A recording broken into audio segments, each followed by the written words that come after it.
All right. We shall now move on to the entertainment item for the evening. The entertainment tonight is about the Nepal Railway, constructed during the 1920s and the 1930s, but was actually two railways constructed of the 2-foot 6 gauge. A very good gauge is used here in Victoria. Here to tell us about it, would you please welcome Ross Sadler? Over to you, Ross. Now, I hopefully people can hear me now. I'm all right, am I? It's good, good. You are. Okay, well, thank you very much. Thanks for the invitation. We'll move on to this in a minute. I might just say a few introductory things.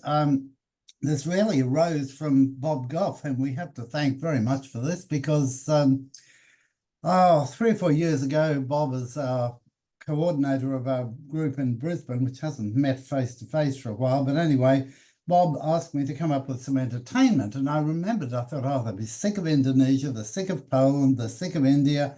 What can I do? And I thought, oh, Nepal, that's a good idea. So I said to Bob, would he like that? Oh, he said, like that. So then I realized it all hinged on an old video I had. And this video, unfortunately, hadn't been played for about 15 years. So I put the thing into my DVD recorder, nothing, and I thought, we're sunk, I'm going to have to tell Bob. So I was all ready, and I thought, wait a minute, just one last thing. Let me get the tape out of this and try it in another cassette. And the thing worked like a charm. So we had a presentation, we had a program, and I was happy to extend the thing a bit. And certainly much more information has come to light with a wonderful book written by a chap called Dan Edwards. And I'll tell you a bit more about that much later on. But I guess Nepal Railways, well, a country that's got amongst its transportation arsenal is a thing called Yeti Airlines. You'd expect it to have something of a bit of interest, and I hope there will be. So I'm going to see if I can share this video from you and see how we go. Just give it a second, please. Well, good evening, everyone, and thanks very much for the invitation. Tonight, my remit is to talk to you about Nepal and its railways. I must say that if anyone had suggested this topic to me before 1988, I'd have thought they were having me on about some fanciful scheme to build a rack railway up Mount Everest. But in that year, an article appeared in Railway World about Nepal and its narrow-gauge railway, nowhere near Mount Everest, by the way. I put this in the back of my mind, never thinking I'd have the opportunity to visit this line. Well, Nepal actually has a very considerable railway history, much of which has only come to light in recent years. And also it's currently a hotbed of schemes for new railways. I suppose that isn't terribly surprising when you realise that Nepal shares a border with two superpowers, both of whom are very dedicated to railways as a means of transportation. All in all, it's not surprising either that our poor Yeti found it all rather confusing. Well, I hope tonight I can first give you a bit of information about the history of railways in Nepal, and then tell you a bit about the visit I made there about 30 years ago. Now, far be it from me to dish out a lesson in geography, which is always my worst subject at school. But it's important for people not familiar with the country to realize that Nepal has 3 geographic zones. The mountain region, which we all know about, the plateau, where Kathmandu, the capital, is located, and the Tarai, which is the flatland that adjoins northern India. And it's in this flatland that the historical railways of Nepal have operated. Now, the first of these joined Raxaul in India with Amalak Gunj in Nepal. It was built to 2-foot 6 gauge, was 46 kilometres long, and operated from 1927 to 1968.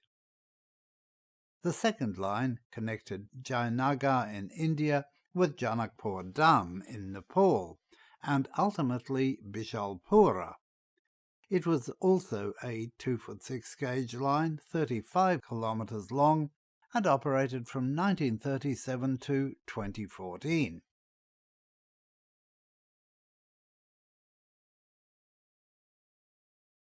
But those weren't the only railways in the country. I'll leave the pre-1930 situation for later, but we can list 4 other systems in the post-1930 period, and they are the Koshi Project Railway, part of a hydroelectric scheme that ran from Benagar in India to Chatara and Dharam in Nepal, the Motor Trolley Railway in the Kathmandu Valley, the Harishidi Brick and Tile Factory Railway, that's an industrial one, and the Ramaylo Mela Children's Railway. Now, while all of these, except the last one, no longer operate, Nepal today is a hotbed of railway proposals. Basically, there are schemes to build rail connections with both the northern and southern neighbours, and also schemes to build a line along the length of the country in the flatlands. The status of these varies greatly, and it has to be said that the Chinese proposals involve building a standard gauge link, while the Indian ones centre around broad gauge 5'6". I think every Australian could sympathise with them there. Let's start with the simplest, which is a replacement of the old 2'6" gauge Janakpur Railway between Jainagar in India and Janakpur in Nepal. And this is a broad gauge system now. It has been completed, and a link with the old northern terminus of Bijalpura has also been re-established. There are plans to extend this even further. In the north, the Chinese have a scheme to connect the city of Shigatse ultimately with Kathmandu. The status of all this is very hard to discern. Numerous Communist Party propaganda websites proclaim great progress is being made, but the accompanying photos have all been taken from railway schemes in other mountainous parts of the world. You could easily be cynical and say you had no idea so many Swiss people lived in China. Most probably, work has started on the easiest part of the line between Shigatse and Kerong, but thereafter there will have to be some tunnels underneath the Himalayas, and I can't find any real evidence that this has been properly scoped, let alone started. Getting back to the south, India has plans to connect the existing broad gauge link all the way to Kathmandu, and again some rather significant civil engineering will have to be undertaken. Last of all comes the Indian proposal to re-establish the other former 2'6" gauge line across the border from Raxaul in India, except this time the line will also run to Kathmandu. This will be a 5'6" gauge link again, and I think, as we'll see, it's going to involve some rather serious civil engineering as well. Well, let's leave the 21st century behind and go back to the 19th century. In 1898, in India, the meter gauge reached Jainagar. Some 11 years later, Indian lines also reached Raxaul. There were numerous schemes to establish a link across the border into Nepal, but none of them came to anything.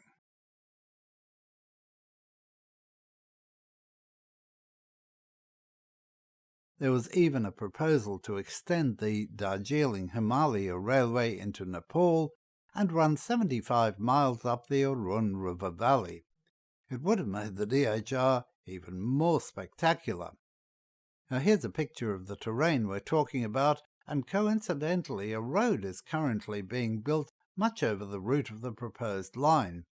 I think you can work out for yourself how many switchbacks and spirals would have been required.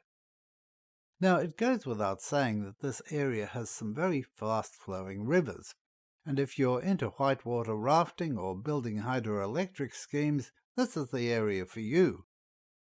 The next slide shows some of the hydroelectric projects either underway or proposed in the area, and I think you can see there are quite a lot of them. So it was here that one of those railways I spoke of a few minutes ago, the Koshi Project Railway, operated. This was a 2'6" gauge line using ex-Indian rolling stock and ran from Batnaha in Bihar state to Dharan in Nepal. Well, back to the 19th century in the south. Nepal had extensive forests of the sal tree, that's Shorea robusta if you like botanical names, and like Jarrah, it was highly prized for making railway sleepers. Now the trouble was that these trees were in Nepal and the sleepers were needed by the colonial British who were building railways everywhere in India. So these sleepers had to be got out somewhere, and the elephants which are in this photo were just about the only way. Nepal also was a good source of ballast rocks, and elephants were even less useful in getting these across the border. So it's not too surprising that in 1892 an order comes John Fowler's way. Firstly, there was an 042 saddle tank, which would have hauled ballast rocks across the border and probably log trains as well. There was also an order for 3 traction engines, which would have been used for haulouts during logging operations. Now, it seems all these were in action until about the end of the First World War, and the scheme seemed to cease there. But this certainly wasn't the end of Solwood logging. We do know that a number of 2-foot gauge lines were built across the border to carry logs into India. The best documented is one operated by the Nepal government.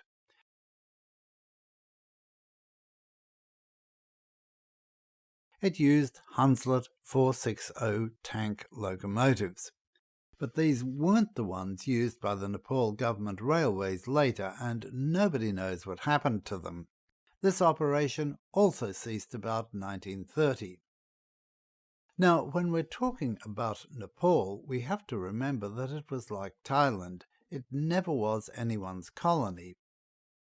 But there were always strong links with India, and India has always been seen as a provider of advice and expertise to Nepal. So it's not surprising to find a very strong British influence in Nepal's railways. The flow of goods across the border was bidirectional. But although porters were the main means of carrying goods, they were also fair game for the local tiger population.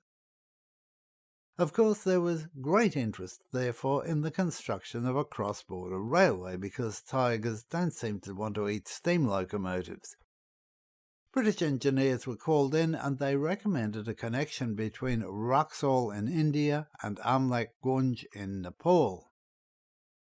Now, Amlek Gunj is a long way from Kathmandu, but after Amlek Gunj the grades became too steep for a normal railway. And this is going to be a challenge for the present-day Indian schemes as well, by the way. The surveyors suggested a road connection between Amlek Gunj and Dursing, from where a ropeway would connect with Kittipur in the Kathmandu Valley. The next slide illustrates that scheme.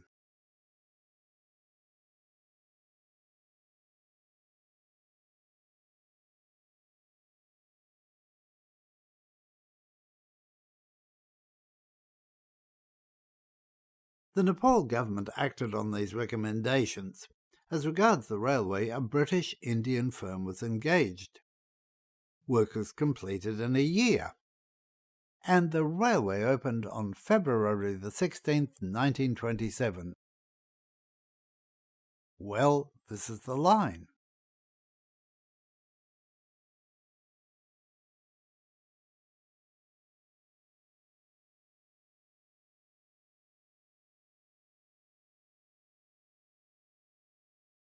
What engines did they have? 2 14-ton Hunslet 460Ts built in 1926. 2 years later, Avonside supplied a 23-ton 062 tank. And the same year, their love affair with 262 plus 262 Bayer Garretts began. That continued until 1947. Hunslet supplied a further 062T in 1949.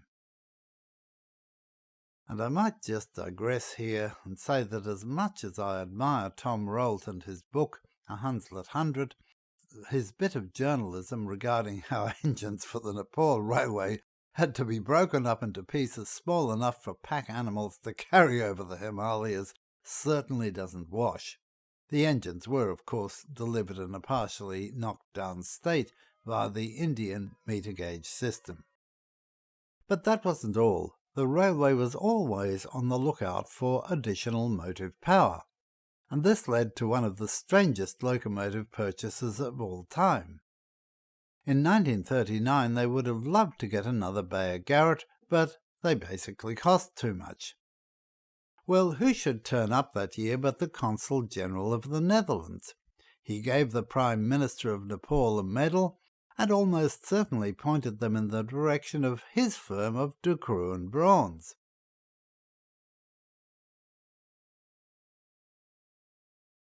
You might like to have a game with yourself later pretending you were the sales rep from De Croo and Bronze, who was subsequently sent along. You'd be saying things like, "We'll build you one of our 010 tanks. Only 2 driving wheels less than your Garrett, but 100% of the weight available for adhesion, no flexible steam joints, and look, we'll add in a 6th stabilizing axle so you can run round curves at speed." Of course, you'd never tell them that you'd only ever built 2 010 tanks in your history and neither ever had a stabilizing axle. Well, surprise, surprise, the resulting engine, Krishna, wasn't too popular with the crews. It was said to be very heavy on coal, but to be fair, an inspection by an Indian engineer found the engine, which had no doubt been supplied in a partially dismantled condition, hadn't been properly assembled. No Google Translate from Dutch to Nepalese in those days, of course. The engine was subsequently overhauled, but like the ASGs, as far as the crews were concerned, Krishna had cut its dash. It took until 1956 for the rather obvious thing to happen, and that was the transfer of displaced 2'6" gauge engines from India to Nepal. The problem was that the engines which were sent were already clapped out when they arrived.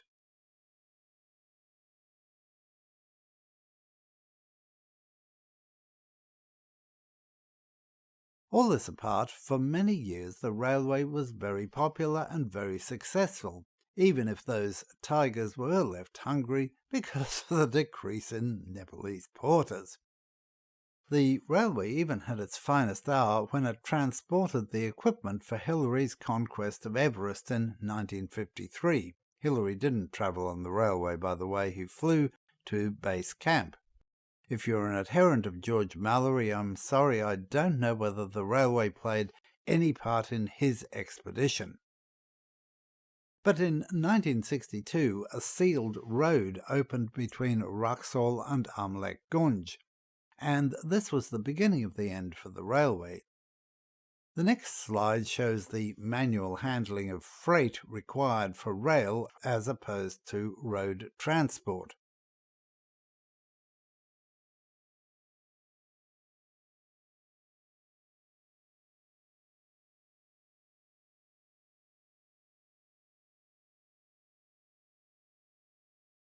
It's quite obvious that the road transport involved one fewer step, and I think the pie graph gives the result that anyone could have predicted.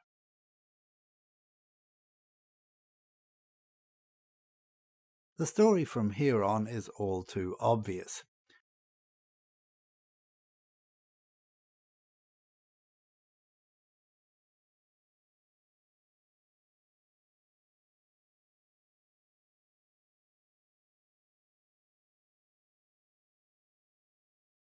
For a while, the railway continued to Bergunj.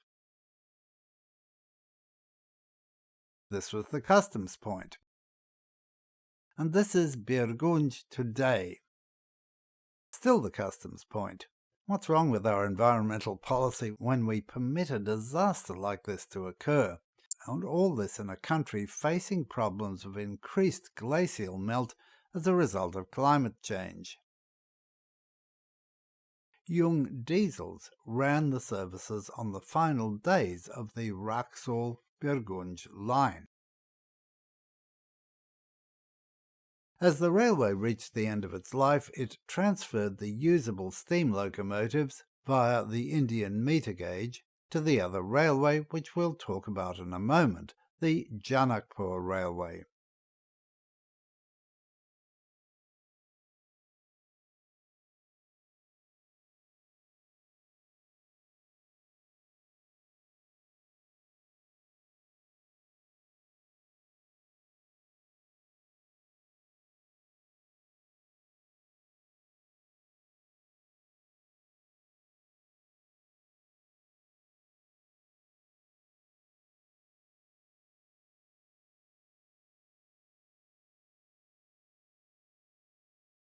And as the slide shows, there have been numerous schemes to reopen the line, but they've generally faltered on the basis of cost. What is the cost to the environment, you might ask, of an armada of rubber-tired, diesel-powered trucks versus a train, even a Bayer Garrett that burns coal? Now, before going on to talk about Nepal's other cross-border railway, I have left a bit of a gap in the rather complex tale of how goods got from Wraxall to Kathmandu and vice versa. You may remember that we had a final link in the chain as an aerial ropeway which landed the goods or collected them from the Kathmandu Valley. But this is some distance from the delivery pickup point and Kathmandu itself. The initial scheme of things had those points being joined by road transport, but this didn't really work too well, and in 1931 construction began on a 6-mile 2-foot gauge line to provide the missing link. The line opened 2 years later and lasted to about 1957, when the ropeway was extended to Kathmandu. As far as we know, only internal combustion-powered locomotives worked this line, and it's known as the Motor Trolley Railway.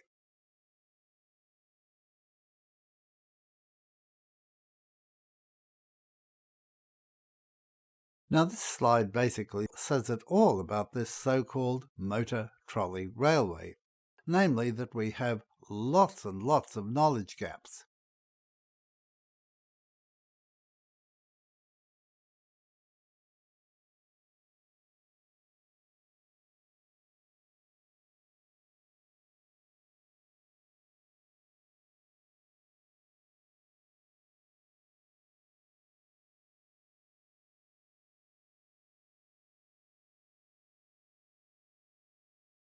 Well, now it's back down south to the other cross-border railway, the one which ran from Jainagar in Bihar state to Janakpur Dham and beyond in Nepal.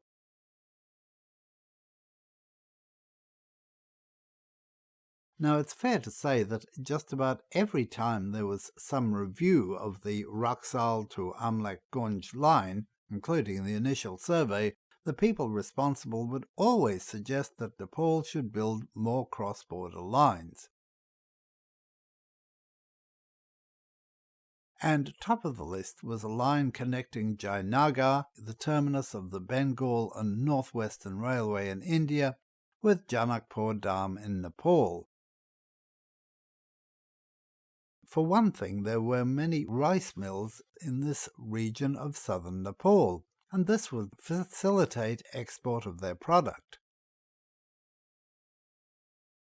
And there'd also be significant pilgrim traffic, because the Hindu goddess Sita was said to have been born and brought up in Janakpur Dham, and that's apparently what she looks like.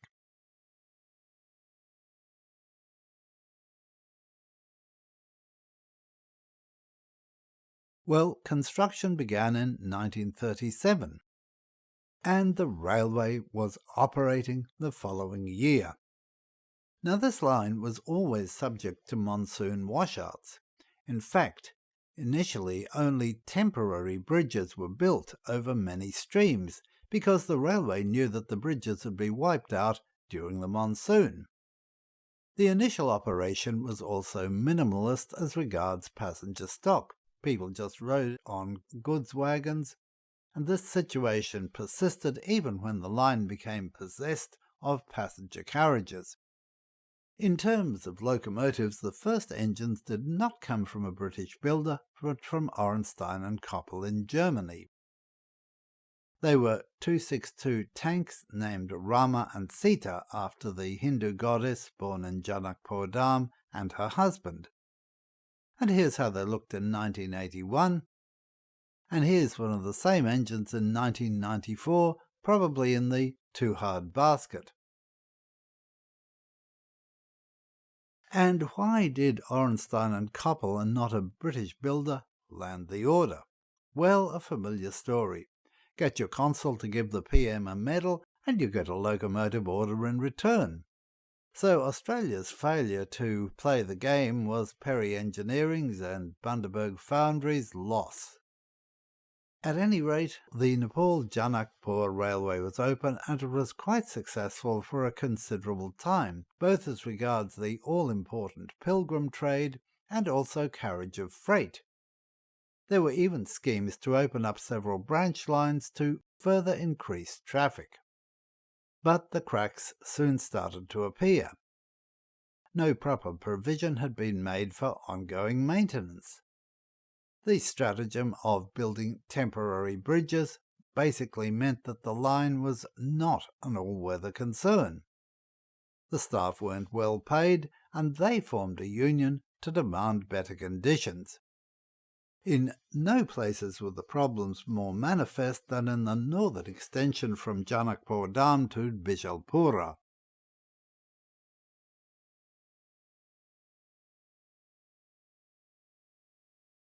The line was closed for some 17 years despite a pledge to rebuild it.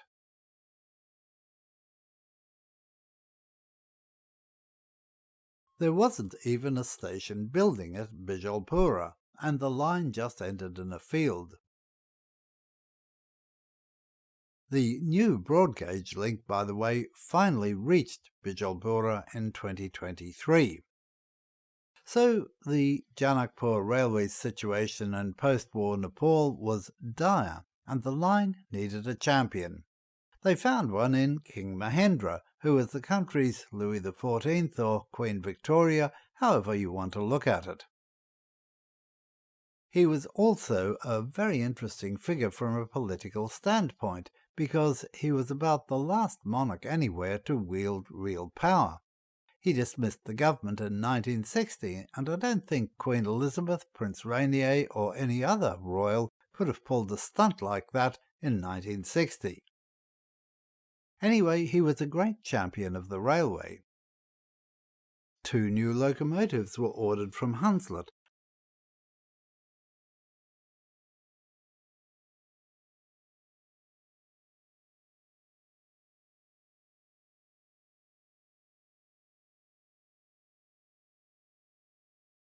Well, the resulting engines were named Chandra and Surya, and I'm very grateful to Mike Swift for providing these photos from his personal collection. I think most of these have never been seen publicly before.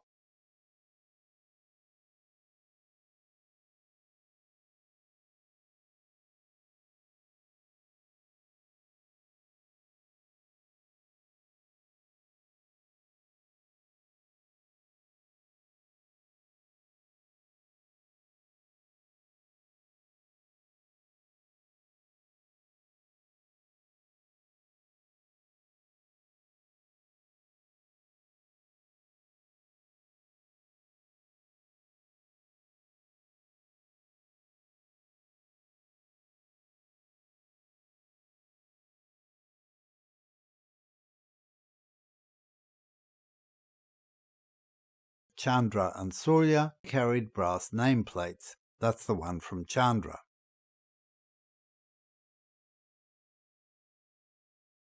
And this is one of the builder's plates.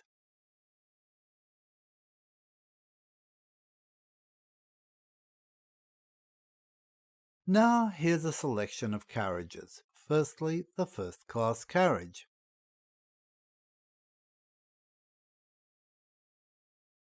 and now a first-second composite,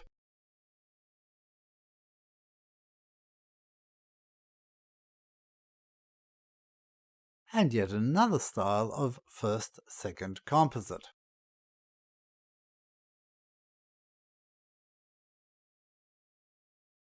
The railway also had an array of flat wagons, open-sided wagons and box wagons.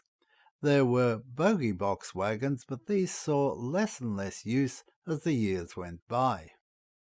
Of course, any goods wagon with spare space was fair game for third-class passengers, let alone freeloaders. King Mahendra had died in 1972, but his legacy of attention to the railway meant it continued to be profitable. With the transfer of locomotives from the Raxaul-Amla-Gunj line, the motive power situation looked positively rosy for a while. Again there was talk of extending the line, but this came to nothing.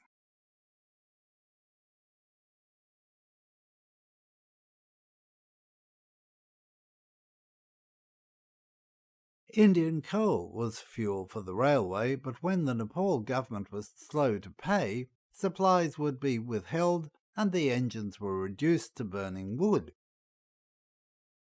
Because the larger locos burned a fair amount of fuel, this meant that the railway got used to doing without them.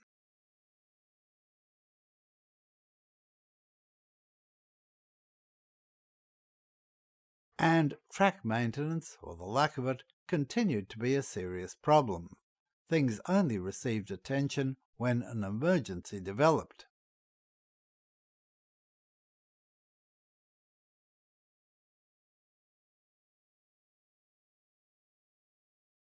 And so too locomotive maintenance. As the 80s and 90s progressed, locomotive maintenance became an increasing problem. Perhaps the best insight I can give you is to tell you that when I visited the railway, engines didn't even have cover glasses on their gauges. Certainly it wouldn't have been too much fun to have a gauge glass blow. What had been an almost oversupply of engines a decade or more ago had turned into a major problem, largely dictated by a lack of spares. Looking at the situation, you soon see why. Many firms who had manufactured their engines had gone out of business. Starting with a positive story, Avonside was one example, but at least Hunslet had bought the patents and probably could have made spares.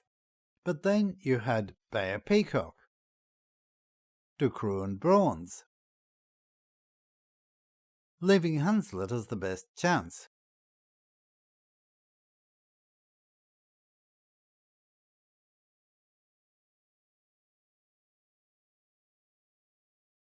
Orenstein and Koppel had supplied the original engines to the Janakpur Railway, but they'd gone through the partition of Germany after the war. The Berlin plant remained in West Berlin and largely made diesel locomotives after the war. The Babelsberg plant near Potsdam found itself in East Germany. They became VEB and made normal steam locomotives until 1960. They later joined the East German craze of making fireless locomotives. Maybe they could have helped with parts for Rama and Sita, but it's unlikely that Nepal would deal with them. As for Orenstein and Koppel in Berlin, well, this was the final steam locomotive spare part that they made. It was kindly supplied to the Australian Sugarcane Railway when Orenstein and Koppel became aware of the restoration of Germany. World War I had broken out whilst this engine was in transit to Australia, and someone on the ship realised that the wharfies would refuse to unload the engine if they saw it was made in Germany. So not wanting to have to live with a boat that had a locomotive permanently stuck on it, they took the original builder's plates off and threw them overboard. Anyway, back to the Janakpur Railway, and this next slide says it all. Generally doom and gloom.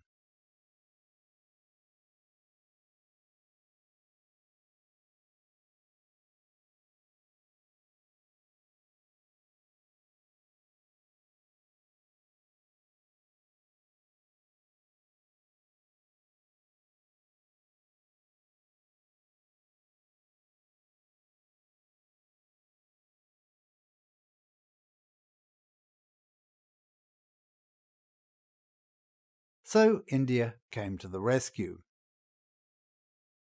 They agreed to rehabilitate the Janakpur Railway. The initial solution was to provide surplus 2-foot-6 gauge diesels and other rolling stock.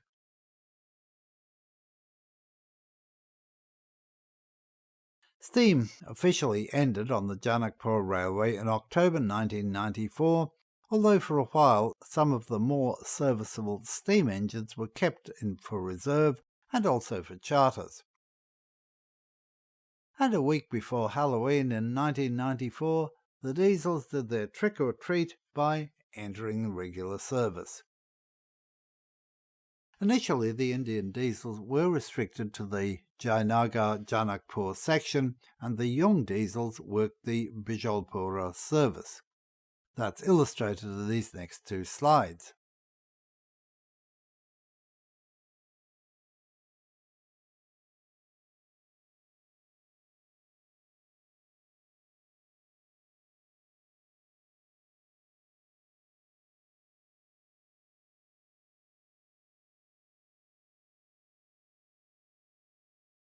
Now, to tell you a bit about my own encounter with the railway, and of course it was only an encounter with the Janakpur Railway. Luckily, it came about through work. 1994, and the Nepal Chemical Society decided to stage an international symposium on environmental chemistry, and they invited the Royal Australian Chemical Institute to send a speaker. The invitation ricocheted from Dr. David Smith in Melbourne to Professor John Webb in Western Australia to Associate Professor Barry Noller in Darwin, and finally to Professor Des Connell in Brisbane, none of whom had the good fortune to be a railway enthusiast. So Des Connell passed the invitation to me, and I was on my way. Royal Nepal Airlines didn't fly into Australia, so I had to pick up their flight in Bangkok. I thought I was really in good luck, but there was more. That very weekend I was in Bangkok, the Thai Railways were running a preserved steam trip to the old Buddhist capital of Ayutthaya. This seems to be a favourite run for their preserved steam fleet, and our engine was the post-war Hitachi Mikado 953.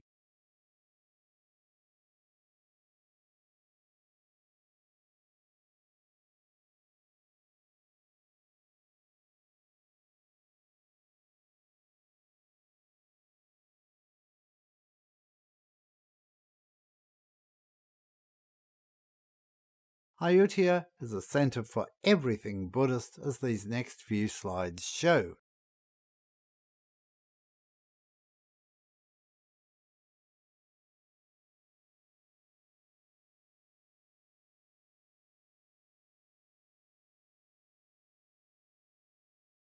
Well, there were no photo stops on the trip, but here we are at Ayutthaya, and subsequently heading back to Bangkok tender first.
From there it was on to Nepal, and I suppose there are two questions everyone wants to ask.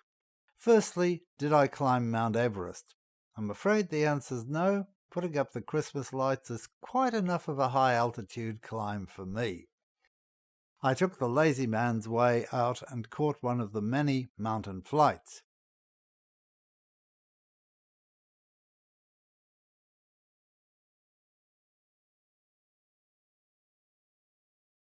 You go through some amazing country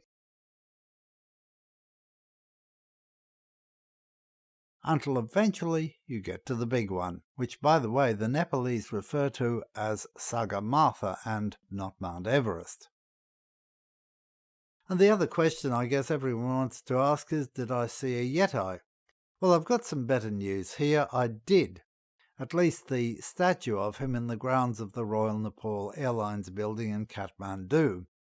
I travelled quite a bit with Royal Nepal Airlines, but he didn't seem to be working my flight. Now, getting to other transport things, Kathmandu had a trolleybus system. I think these buses were of Chinese manufacture, and I believe the system has subsequently closed. But I'm not a trolleybus expert, and maybe someone who is can update us as to the status of this system. Here are just a few views around Kathmandu.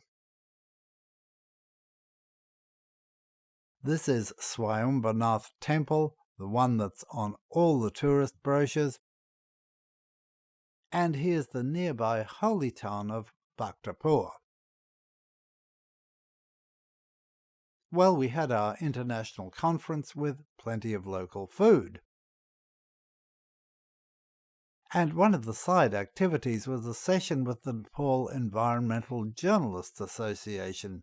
Very committed folk, and I don't know of any parallel body elsewhere. Well, the conference over, I was on the plane to the Terai and Janakpur in particular. As I've mentioned, Janakpur is a centre for Hindu pilgrimage, which of course is good business for the railway. This is the main Hindu temple.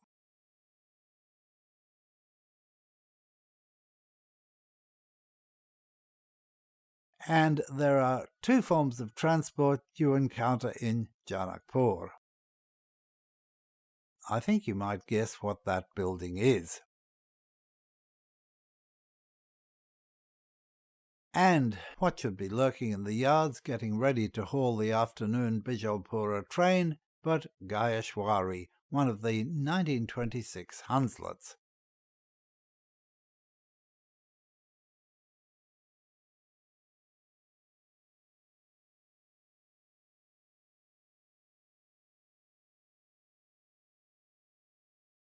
So here are some general railway shots.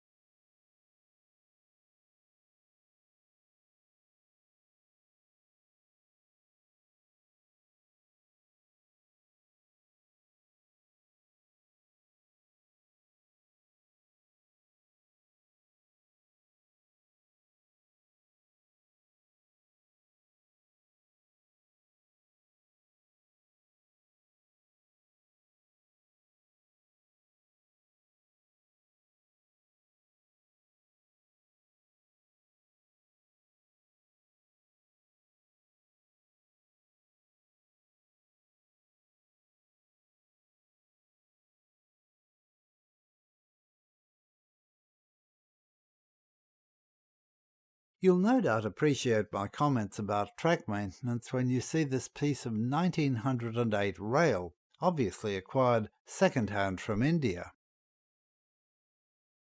OK, here we are at Kajuri Works.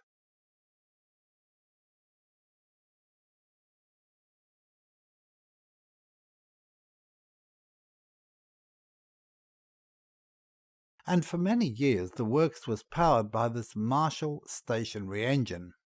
By the time of my visit it had been supplanted by an electric motor.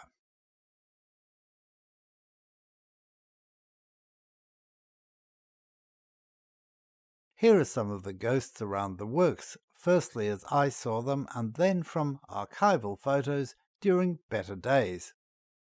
Firstly, Krishna,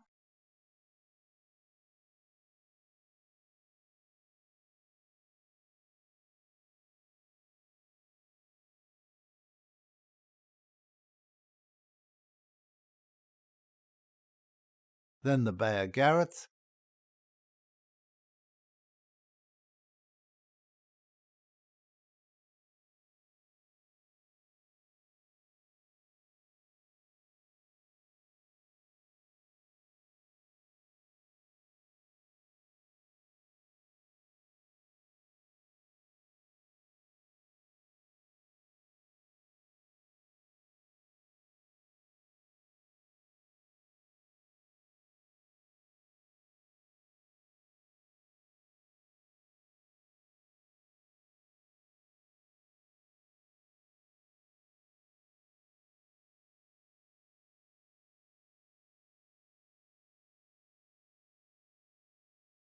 and poor old Sita, one of the line's original Ornstein and Koppel locos. This was their inspection trolley, which had obviously had a major encounter with something much more rigid than itself. And, not surprisingly, it was powered by something the Antique Machinery Restoration Society would love to get hold of. And here's one of those repatriated young diesels, obviously undergoing an overhaul. Well, the story got a bit more interesting from there. I didn't have a visa to enter India, and I thought I would simply get off at the border, wait, and rejoin the train on its way back. But there was no stop, and I found myself at Jayanagar, whether I wanted to be there or not.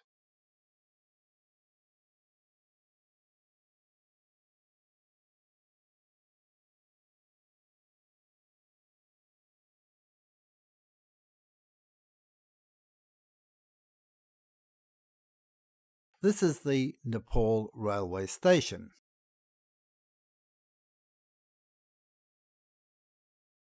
And that's the meter gauge station, a far more formal affair with a whole load of carriages waiting for an engine to turn up.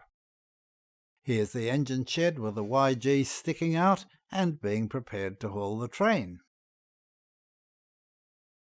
Unfortunately, it was just as our train was leaving that the YG came out of the shed, too late for me to get a full frontal shot of it. So I got back to Janakpur and eventually home. But I'm sure you'd like to see these steam engines move, so we'll let the Janakpur Railway take it away for the next quarter of an hour.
Well, we're just about near the end, but we should have an update.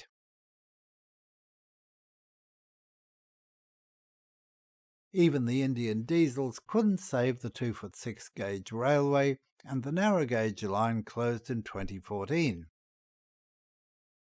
On the Indian side of the border, the metre gauge had been converted to broad gauge in 2007.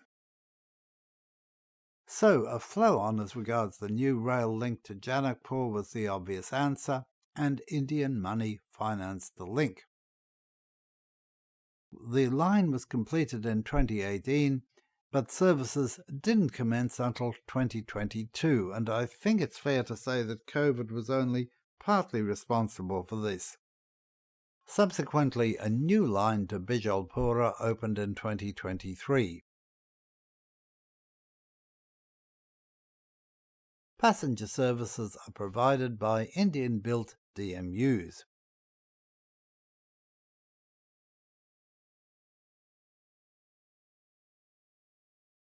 Now, some more information.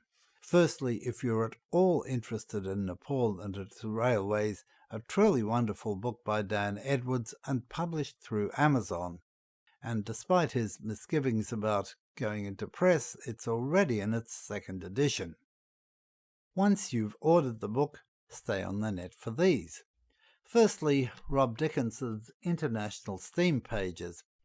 I don't know how he manages these. He gets around the world even more efficiently than Santa Claus, and maybe he is Santa Claus to every steam railway enthusiast in the world. His energy is incredible, and as always, his Nepal pages are a live sight. Very well worth a visit too for some much earlier photos, and in addition, the only coverage you're ever going to see of the Koshi Project Railway. Tonight's video will of course come up as part of the Light Railway Research Society of Australia's recorded presentation, but if you can't wait, it's already up there separately. There's an account of a 2005 steam charter that only ran between Jainagar and Kajuri, and for good reasons. Nepal wasn't a very safe place to be in 2005. Finally, if you speak Hindi or know someone who does, this would be a fascinating site because it features interviews with former staff. And I'll leave it to our Yeti friend to close proceedings. Hope this has been interesting.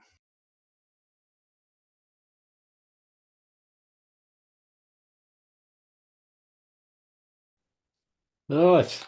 Ross, thank you very much for that presentation. A lot of interesting stuff there, and it's amazing what's gone on over there over the years. That sort of, makes you wonder about the planning that goes on about it all. That the people say things aren't planned too well here, but I'll tell you what, looks pretty good compared to some of the things you saw over there.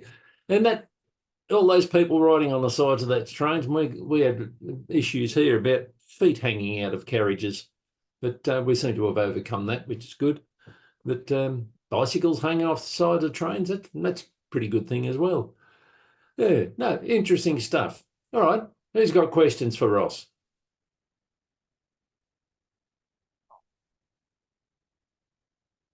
Don't all rush him. Ross, thank you very much for putting this together, Nigel and Bev Holmes. Just want to know, you said the 2-foot-6 gauge railways. So what were they the 2-foot-6 gauge railway video that we were looking at then, or metre gauge? We went.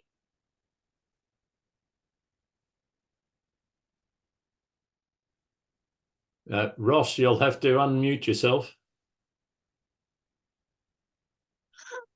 Off again. No, is that better? I think it's, yeah, it looks like it is. Yeah, thanks for your question. No, everything there was 2-foot-6 gauge. The only metre gauge thing was that shot of the YG waiting at Jainagar to pull the train south. That's the only metre gauge thing. And of course, it got displaced too in 2007 when they broad gauged the line. So, yeah, everything there. There's been a lot of talk about metre gauge in Nepal, but nothing has ever happened yet. It's all what's there now is a mixture. Well, it's basically 5'6", and if you believe the Chinese proposals, it's going to be also some 4'8.5" on their side of Nepal. So, yeah, no meter gauge there. Mm. With what you're talking about with the costs to the government and or private companies looking at putting lines through, why have they gone 5'6", which is costing a lot more for the sleeper and infrastructure? Well, I would have thought that it was going to be a lot more costly to put the broad gauge through than look at other narrow gauges like we just been talking about. I agree with you, but I remember that the Indians are paying for this, and they've been, for about the last 20 years, really, they've been getting rid of a lot of their own meter gauge and turning it to 5'6". And the Jainaga, the line to Jainaga was one of those that got turned to 5'6". And because they were paying for the extension into Nepal, they obviously wanted it to flow on with 5'6". So I think it's really just, the Indians are calling the shots there. It's been a massive program of the change to 5'6" from meter gauge all over India. Indeed, yes, you were absolutely right. And a lot of the 2'6" has gone the double jump. 2'6" has gone straight to 5'6". Yep. You're right again. Yes, it's the engines that got to the Koshi project railway, as you saw probably in that one photo. There were much bigger engines than anything that the Nepal Railways ever had, and it's a shame really that no rail fans very much got to see this thing, because it was apparently a very well coordinated operation. But yeah, it was bigger scale industrial stuff, that's for sure. I visited Ian Crellin here. I've actually seen some of the locomotives on the Cozy area. Oh yeah, yeah. I was there in '89, which is after it closed. I was at Biratnagar, which is just down from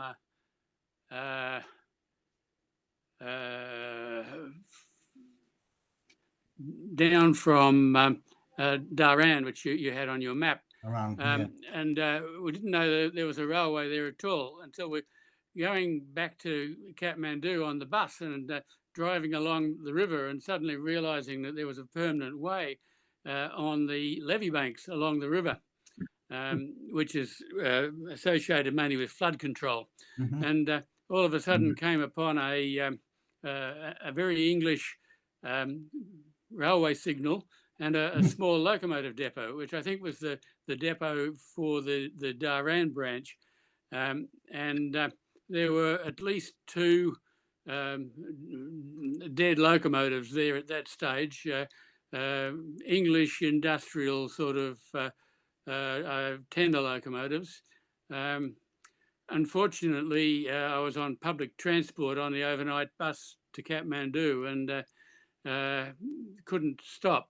But I've had a bit of research on the Cozy scheme, and the map that you put up first, the place Dharan that you showed there, is not the terminus of the branch. It was only a short branch, and it went to a place called Dharan Bazaar, which was not which was on the plains, not up in the hills. We'd come down. We'd been trekking in the Himalayas. We came down through Dharan, and it's quite some distance from Biratnagar and much higher. But apparently the line got flooded by river floods in the late '80s, and that basically wiped it out. And recently, in the last few years, the river has changed course in floods, so it's a very unstable place to build a railway.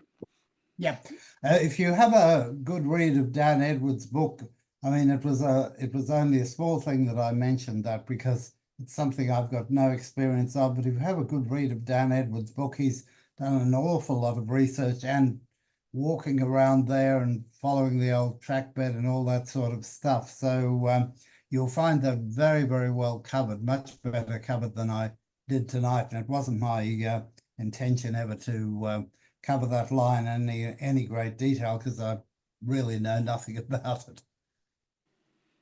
No, it's very hard to find any other reference material on it. There's a little bit in the engineering literature on the dams and canals and that, but the book that you mentioned is the first that I've ever heard of that's actually covered the Cozy Railway. Yeah. You can also find a lot of pictures, or a fair few pictures, on Rob Dickinson's pages there. He's got quite a good section on that Koshi Project Railway, and that's well worth a visit too. Excellent. So yeah, anyway, that's all interesting, and you know, something maybe more will be uncovered in time to come. I don't know, but yes, those rivers up there certainly flow very fast. I'm not surprised to hear about one of them changing course. Right. Any more questions? Oh, just a comment. I visited Kathmandu in 1985 and went and had a look at the Kathmandu terminal for the long ropeway, which I found quite fascinating. Mm-hmm. Yeah, it certainly would be, and it was a fascinating system, a very, very complex one, and we'll see how the Indians go with their supposed broad gauge line, because there've been some amazing proposals. There was someone came up with a huge underground electric proposal they were going to build. Never happened, of course, but yeah, it's a fascinating area, and yeah, we'll have to see. I wouldn't like to tunnel in that area. It's very badly folded metamorphic rock that's very, very broken up, and landslides on any slope block the roads all the time. So it'd be a construction nightmare for any engineer that tried it. And also the Indians give the Nepalese a really hard time over Chinese influence. They the Nepalese have a tendency to be much kinder to the Chinese than the Indian government would like, and they regard it as a security threat, which is one of the reasons that the Indians are building into Nepal. It's for strategic reasons, not just for commercial. Yeah, oh yes, and it's often been said too that the Chinese roads that have been built in Nepal have all been built you know, in a manner that would just very nicely fit a convoy of tanks coming in. So, yeah, I think fair comment too. Yeah. It's interesting with regards to the Indian gauge of 5'6" going in there, and because the Chinese gauge is standard gauge, 4'8.5". Yes, 4'8.5". And so the 5'6" makes it a bit hard for them to carry to hook up their railway, the Chinese to hook up a railway line and try to run their trains in. Oh yeah. Now, the other thing about the gauges is that if they'd chosen 5'3", it would have converts nicely to metric at 1600 millimeters, unlike all these other gauges. Yeah, 3'6", 1067, and everything. Yeah, but India having such a British influence and pioneering development of its railways, why isn't there standard gauge a dominant gauge in India? Why did they go to the Irish broader gauge? That's the Irish gauge is 5'3". even broader than Irish. Yeah. And Russia's 5 foot. Yeah, I honestly can't answer your question, other than to say I think there was somehow or other there was this British thing that you did 5'6" gauge overseas, because the old Buenos Aires Great Southern Railway, which is now the Roca in Argentina, it was built to 5'6". It looked very much like LMS stuff or Midland. It really did, all the signal boxes and everything, but it was built to this broader gauge. I don't know where that one came from at all. I'm sorry. The reason that India went to 5'6" was because they started building railways at a time when British railway engineers thought that 4'8.5" was a bit too narrow. And it was fashionable at that time to build railways to about 5'3" or 5'6". The extra width would more easily accommodate inside cylinders, which were the preferred type of construction in England at that time. So that's why there was a breakout of 5'3" and 5'6" in places like Spain, Portugal, Argentina, Brazil, and 3 Australian states. Oh, and Canada. Yeah. Okay. Yeah. No, I guess in those early days, a bit like here in Australia, when they started to build railways, who thought they'd ever build a line all the way from Melbourne to Sydney? That's true. Never need that. Anyway. Anyway, I guess they're stuck with the 5'6" now by the looks of it, and yeah. Yeah. All right. Well, interestingly, in India, the metro systems have gone for standard gauge, the Kolkata metro, and I'm not sure about the southern ones. Yeah. It's interesting, Rod, you bring that up. I remember here in Victoria, one of the things that was said about us buying new trains, both country and metropolitan trains, is that because the bogies, the gauge is 5'3" here, it was so much more expensive to produce those wider gauge bogies compared to standard gauge bogies. Total myth, of course, from management. We live with propaganda. Yes. Oh, we do. Yeah. Well, there was more people building standard gauge bogies. You had a bigger choice. I think the thing too is it's an awfully powerful weapon. I mean, you've only got to go to Toronto and look what was done there, because the CPI was just so sick of all these interurbans coming and then getting a few electric locomotives and taking freight from them, that they told or managed to nobble the government over there and make the tramways there go to 4'10" gauge. So there's no way they're ever going to connect with their system and take freight from them. So yeah, it's petty, but it happens. It does. Right. Any more questions? Okay. Thank you very much, Ross, for your presentation tonight. I think everybody's enjoyed it, as I certainly have. Yeah, some marvellous old footage you've got there. Yeah, no, good stuff. Thank you very much. Oh, many thanks. Thanks for inviting me. Right. Anyone else got anything they'd like to say? I'd just like to thank Ross for his presentation. I thought it must have been a lot of hard work, and I wouldn't like to volunteer as a worker there. It looked as though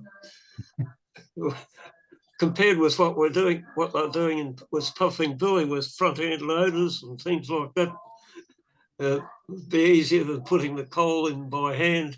Oh. Thanks again, Ross. It was very interesting, and I've got a little bit of an interest in Nepal. And thanks again. Have a good night. Okay. And, good night to everyone too. Right. Thank you. All right. On that note, I'll say good night to everyone, and thank you for coming along and joining us tonight. It's been a pleasure to see your smiling faces. Thanks very much. Great evening. Good night. Good night, everyone. Good night from Queensland. All the best. Greetings from Germany.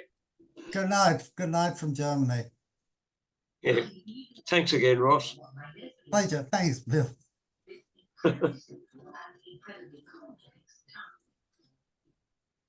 Good night, all. See you next month. All. Okay, will do. Okay. Okay, Mike, thank you. All right. Thanks, Bill. Night. Good All. night. Over and out.